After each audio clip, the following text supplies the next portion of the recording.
जोहार दोस्तों। क्या आपने कभी सोचा है कि एक भाषा सिर्फ शब्दों का समूह नहीं, बल्कि हमारी यादों, हमारी मिट्टी और हमारी पहचान का नक्शा होती है। आज हम झारखंड की धड़कन कही जाने वाली नगपुरी भाषा की उस दुनिया में उतरेंगे, जहां हर शब्द के पीछे एक कहानी है, हर वाक्य में एक रिश्ता है और हर लय में एक संस्कृति सांस लेती है। अगर आप कभी अपने दादा दादी की बोली में छुपी गर्माहट, लोक गीतों की ताल और रोजमर्रा के बोलचाल में बसी मिठास को महसूस करना चाहते हैं, तो यह एपिसोड आपके लिए ही है। हम कुछ उपयोगी शब्द और काम के वाक्य भी सीखेंगे, ताकि आप सिर्फ सुने नहीं, बोलना भी शुरू करें। यहीं इसी वीडियो में। आगे बढ़ने से पहले एक छोटी सी गुजारिश। अगर आप यहाँ नए हैं या अब तक सब्सक्राइब नहीं किया है, तो अभी कर दीजिए। घंटी को भी दबाइए, ताकि भाषा, संस्कृति और लोक कला पर हमारे हर नए एपिसोड की सूचना सबसे पहले आपको मिले। आपका एक क्लिक हमें और ऐसी कहानियां आपके तक पहुंचाने की ताकत देता है। और हाँ, कमेंट में हमें जरूर बताइए कि आज के एपिसोड का कौन सा हिस्सा आपको सबसे ज्यादा पसंद आया, कौन से नगपुरी शब्द वाक्य आप आगे सीखना चाहते हैं और अगली बार हम किस टॉपिक पर एपिसोड करें। आपके सुझाव हमारे लिए दिशा बनते हैं। लिखिए, हम जरूर पढ़ते हैं। अगर आप ऐसे ही और एपिसोड्स देखना चाहते हैं, तो ऊपर आई बटन पर क्लिक करें। वहां हमारी प्लेलिस्ट और संबंधित वीडियोस मिल जाएंगे। साथ ही नीचे डिस्क्रिप्शन और पहले पिन किए गए कमेंट में भी लिंक दिए हैं। क्लिक कीजिए और द ट्राइबल पॉडकास्ट की और भी शानदार यात्राओं पर निकल पड़िए। और अगर आप हमसे सीधे जुड़कर बात करना चाहते हैं, इंस्टाग्राम और फेसबुक पर हमें फॉलो करें। लिंक डिस्क्रिप्शन में रखे हैं। वहां पर हम behind the scenes, short clips और लर्निंग नोट्स भी शेयर करते हैं, ताकि सीखना वीडियो खत्म होने के बाद भी चलता रहे। तो चलिए, बिना देर किए शुरू करते हैं द ट्राइबल पॉडकास्ट का यह खास एपिसोड, नगपुरी भाषा और साहित्य, शब्द, वाक्य और हमारी विरासत। मैं हूं रोशन टोप्पो, मेरे साथ हैं श्रद्धा भगत, और अब हम चलते हैं सीधे बातचीत की ओर।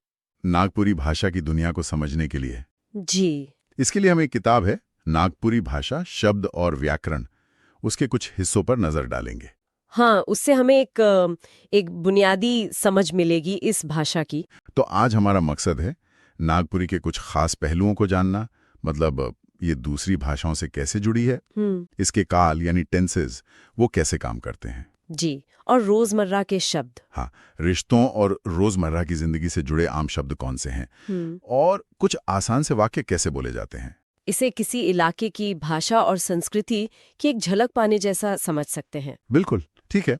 तो चलिए शुरू करते हैं। ये सोचना ही कितना दिलचस्प है कि भाषाएं कैसे बनती हैं, बदलती हैं। हाँ, और एक दूसरे से शब्द लेती हैं। सही कहा।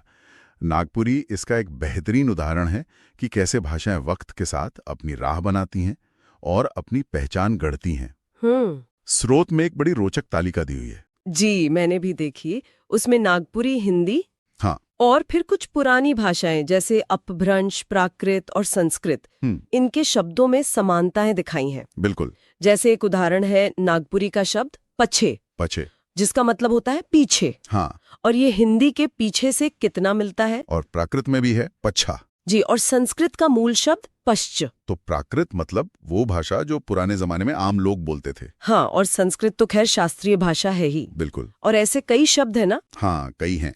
जैसे नागपुरी का धर्म।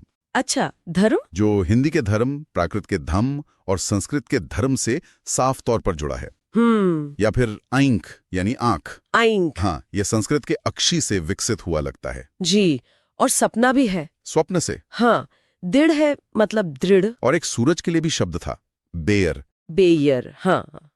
ये भी लगता है इसी भाषाई यात्रा का हिस्सा है, शायद संस्कृत के रवि से प्रभावित होकर बना हो। तो ये सिर्फ मिलते जुलते शब्द नहीं है, मतलब ये किसी गहरे कनेक्शन की तरफ इशारा कर रहे हैं। हाँ बिल्कुल। ये समानताएं सिर्फ संयोग नहीं है, ये तो भाषाई विकास की पूरी कहानी कहती हैं। ये दिखाती हैं कि कैसे नागपुरी जैसी क्षेत्रीय भाषाओं की जड़ें प्राकृत और संस्कृत जैसी प्राचीन भाषाओं में है। अच्छा। ये शब्द सिर्फ अक्षर या ध्वनियां नहीं है, ये तो सदियों के ऐतिहासिक और सांस्कृतिक जुड़ाव के सबूत हैं। सही बात है। और अगर हम इसे और बड़े पैमाने पर देखें, तो ये भारत का जो विशाल इंडो आर्यन भाषा परिवार है, हाँ, जिसमें हिंदी, बंगाली, मराठी ये सब आती है। जी, उसी के अंदर भाषाओं के बनने, फैलने और एक दूसरे को प्रभावित करने का ये एक जीता जागता उदाहरण है। अरे वाह। ये दिखाता है कि भाषाएं कभी अकेली नहीं होती, वो हमेशा एक बड़े परिवार का हिस्सा होती हैं। ये तो वाकई दिलचस्प है, कैसे शब्दों के जरिए हम इतिहास से जुड़ जाते हैं। बिल्कुल।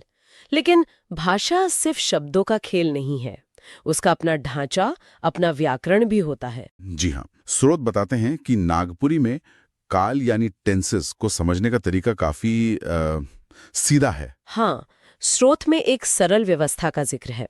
भूतकाल यानी पास्ट टेंस के लिए क्रिया के अंत में ला जोड़ने का चलन है। ला। अच्छा, हाँ, जैसे उदाहरण दिया है, गेलों। गेलों हाँ। मतलब गया, सुतलों मतलब सोया, और खालो मतलब खाया। जी, ये तो सच में काफी नियमित लगता है, मतलब एक पैटर्न सा है। बिल्कुल। और ये पैटर्न, क्रिया के अंत में ला लगाना, काफी व्यवस्थित है। स्रोत इसकी तुलना मागधी और झारखंड प्राकृत से भी करता है, जो शायद इसके ऐतिहासिक विकास की ओर इशारा करता है। अच्छा। और इस नियमितता की वजह से कम बुनियादी भूतकाल के क्रिया रूपों को सीखना वाकई काफी आसान हो जाता है। हाँ, ये तो है। और वर्तमान काल यानी प्रेजेंट टेंस के लिए, उसके लिए भी ऐसा ही कोई नियम है? हाँ, वर्तमान काल के लिए स्रोत बताता है कि क्रिया के साथ त का प्रयोग होता है। त, जैसे जाथों। जी, जाथो मतलब जा रहा हूँ। सुतोथों मतलब सो रहा हूँ। हाँ, और खाथों मतलब खा रहा हूँ। ये त वाला पैटर्न भी काफी स्पष्ट है। सही कहा। ये प्रत्यय यानी शब्द के अंत में जुड़ने वाले छोटे हिस्से जैसे ला और त, यही क्रिया के अर्थ और समय को बदल देते हैं। ये व्याकरणिक संरचना का मूल आधार है एक तरह से। तो फिर भविष्यकाल फ्यूचर टेंस के लिए क्या है? क्या वहां भी कोई ऐसा ही आसान सा पैटर्न है? स्रोत के मुताबिक भविष्यकाल के लिए म का प्रयोग होता है। म? अच्छा, जैसे जामू। हाँ, जामू मतलब जाऊंगा, सुतमू मतलब सोऊंगा, पेमू मतलब पीऊंगा, और खामू मतलब खाऊंगा। अरे वाह, ये ला त म वाला सिस्टम तो सचमुच याद रखने में आसान लगता है। हाँ, ये ला त म वाली व्यवस्था नागपुरी काल प्रणाली की एक खासियत लगती है, जैसा स्रोत में बताया गया है। और इसकी ये नियमितता, जैसा हमने कहा, सीखने वालों के लिए मददगार हो सकती है। बिल्कुल। अगर हम इसे भाषा विज्ञान की बड़ी तस्वीर में देखें, तो कई भाषाएं समय के साथ अपने व्याकरण को सरल या ज्यादा नियमित बनाने की प्रवृत्ति दिखाती हैं। अच्छा। हाँ, हो सकता है नागपुरी की ये काल प्रणाली भी इसी तरह के भाषाई विकास का नतीजा हो। ये दिखाता है कि कैसे भाषाएं अपनी संरचना को एक तरह से व्यवस्थित करती हैं। ये तो बहुत ही रोचक बात है। व्याकरण के नियमों के साथ साथ किसी भाषा को महसूस करने के लिए उसकी शब्दावली, हाँ, शब्द बहुत जरूरी हैं। खासकर रोजमर्रा के जीवन से जुड़े शब्द जानना बहुत जरूरी होता है। चलिए, रिश्तों से जुड़े कुछ नागपुरी शब्दों पर गौर करते हैं। जी। श्रोत में माँ के लिए माए या आयो शब्द दिए गए हैं। हाँ, 2 शब्द हैं। और पिता के लिए बाप या अब्बा। ये भी 2 हैं। एक ही रिश्ते के लिए 2 शब्दों का होना भी अपने आप में दिलचस्प है। हाँ, ये कई भारतीय भाषा में आम है वैसे, जहाँ एक ही रिश्ते के लिए अलग अलग संदर्भों या सम्मान के स्तरों के आधार पर भिन्न शब्द हो सकते हैं। अच्छा, और चाचा यानी पिता के छोटे भाई को काका कहते हैं। जी। बड़ी बहन दीदी, भाई भाई और बहन बहिन है। ये तो हिंदी से काफी मिलते जुलते हैं। हाँ, ये तो काफी कॉमन है। लेकिन कुछ शब्द थोड़े अलग या खास भी हैं, जैसे सास के लिए साइस, साइंस। हाँ। और एक शब्द जोड़ी है संगत या संगतिन। हाँ, ये वाला शब्द स्रोत बताता है कि ये समधी या समधिन के भाई या बहन के लिए इस्तेमाल होता है। जी बिल्कुल। ये रिश्ता तो काफी विशिष्ट लगता है, मतलब इसके लिए अलग से शब्द है। बिल्कुल। संगत संगतिन जैसे शब्द अक्सर किसी संस्कृति के सामाजिक ताने बाने की बारीकियों को दर्शाते हैं। ये दिखाते हैं कि उस समाज में कौन से रिश्ते महत्वपूर्ण माने जाते हैं या किन रिश्तों को अलग से नाम देने की जरूरत महसूस की गई है। सही बात है। शब्दावली सिर्फ चीजों या लोगों के नाम नहीं होती, वो उस समाज की संरचना, उसकी प्राथमिकताओं और उसके सांस्कृतिक मूल्यों का आईना होती है। ऐसे विशिष्ट शब्द हमें उस संस्कृति की गहराई में झांकने का मौका देते हैं। रिश्तों के अलावा रोजमर्रा के इस्तेमाल के शब्द भी बहुत अहम हैं। जी। जैसे रंगों के नाम। चरका मतलब सफेद। हाँ, चरखा। गोला मतलब भूरा, पियर मतलब पीला। जी। लाल तो लाल ही है, और नील मतलब नीला। समय और जगह से जुड़े शब्द भी हैं। आयज यानी आज, एखने यानी अभी, अदबेरिया यानी दोपहर, सांझ यानी शाम। हाँ। जगह के लिए एक ठाव शब्द है। ठाव। और बाजार के लिए खास शब्द है पेठिया। हाँ, पेठिया ये शब्द सुनकर ऐसे लगता है जैसे किसी साप्ताहिक या स्थानीय बाजार की बात हो रही हो। हाँ बिल्कुल, जो शायद ग्रामीण या अर्ध शहरी जीवन का अहम हिस्सा होता होगा। हाँ, पेठिया जैसे शब्द स्थानीय अर्थव्यवस्था और सामाजिक जीवन में बाजार के महत्व को उजागर करते हैं। सही है। ये शब्द सिर्फ बाजार का नाम नहीं है, बल्कि उस जगह की सामाजिक और आर्थिक गतिविधि के प्रतीक भी हैं। प्रकृति और पर्यावरण से जुड़े शब्द भी दिए गए हैं, जैसे पोखरा, तालाब, हाँ तालाब, पहाड़, नदी, मसना, शमशान घाट। हाँ, जाड़ मतलब सर्दी का मौसम, बरखा बरसात के लिए, जी, राइत है रात के लिए। और पाला भी है, ठंड से जमने वाली ओस या बर्फ के लिए। हाँ, पाला। तो ये पूरी शब्दावली वाकई उस भौगोलिक और सामाजिक माहौल की तस्वीर पेश करती है जहां नागपुरी बोली जाती है। पहाड़, नदी, पोखरा जैसे शब्द उस इलाके के प्राकृतिक नजारों की झलक देते हैं। जाड़, बरखा, पाला जैसे शब्द मौसम के चक्र और स्थानीय जलवायु को दर्शाते हैं। हाँ। मसना जैसे शब्द जीवन मृत्यु से जुड़े सामाजिक रीति रिवाजों की तरफ इशारा करते हैं। और जैसा हमने पहले बात की, संगत, संगतिन जैसे रिश्तेदारी के खास शब्द सामाजिक संरचना को दिखाते हैं। तो मतलब इन शब्दों को सीखना सिर्फ भाषा के शब्द याद करना नहीं है? नहीं, बिल्कुल नहीं।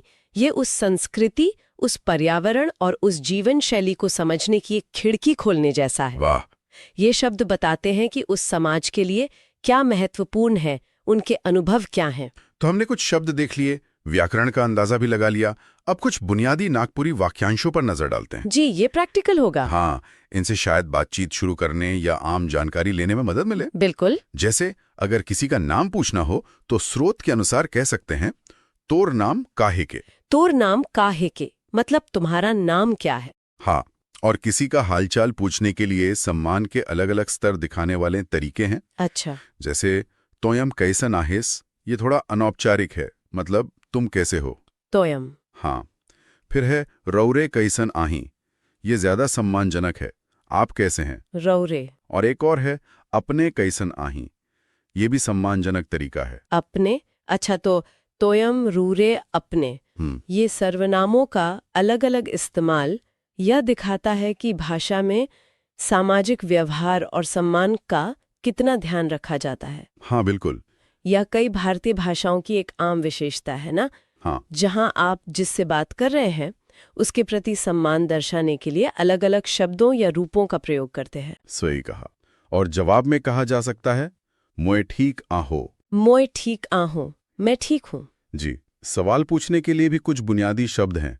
का, क्या, के, कौन, काले, क्यों, कसेन कैसे और कौन। कौन सा। हाँ, ये छोटे छोटे शब्द किसी भी बातचीत की नींव होते हैं। बिल्कुल। ये प्रश्नवाचक शब्द संवाद के लिए बेहद जरूरी हैं। जी। स्रोत में कुछ सरल वाक्य भी दिए गए हैं जिनसे व्याकरण और शब्दों का इस्तेमाल और साफ हो जाता है। हाँ, उदाहरण के तौर पर जैसे मोए घर जात हों। मोए घर जात हों, मैं घर जा रहा हूँ। हाँ, यहाँ मोए यानी मैं सर्वनाम है और जात हों वर्तमान काल की क्रिया है। इसमें वो ता वाला नियम दिख रहा है ना। हाँ हाँ बिल्कुल। यहाँ कर्ता मोए और क्रिया जातों का मेल स्पष्ट है और क्रिया से वर्तमान काल का पता चल रहा है। भविष्य काल का एक उदाहरण है ऊ खेलिया। ऊ खेलिया, वह खेलेगा या खेलेगी। हाँ, यहाँ ऊ यानी वह सर्वनाम है और खेलिया भविष्य काल की क्रिया लगती है। सही। और यहाँ लिंग मतलब जेंडर का भेद क्रिया से पता नहीं चल रहा, जो कुछ भाषाओं में होता है। हाँ, ये बात ध्यान देने वाली है। एक और उदाहरण है उमन रोटी खा है। उमन रोटी खाए हैं, इसका मतलब शायद उन्होंने रोटी खाई है या वे रोटी खा चुके हैं। हाँ, ये वर्तमान पूर्ण या भूतकाल जैसा लग रहा है। यहाँ उमन मतलब वे या उन्होंने बहुवचन में। जी। ये वाक्य दिखाते हैं कि कैसे सर्वनाम जैसे मोए, ऊ, उमन, क्रिया के रूप जैसे काल के प्रत्यय जैसे त या भविष्य का रूप खेले, न्या और शब्द घर, रोटी, खेले मिलकर पूरा मतलब बनाते हैं।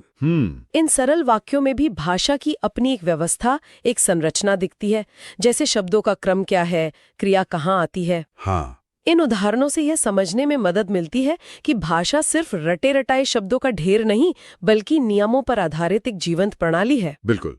तो आज की इस पूरी चर्चा से हमने क्या सीखा? हमने नागपुरी भाषा की कुछ खास बातें जानी। हाँ, एक अच्छी झलक मिली।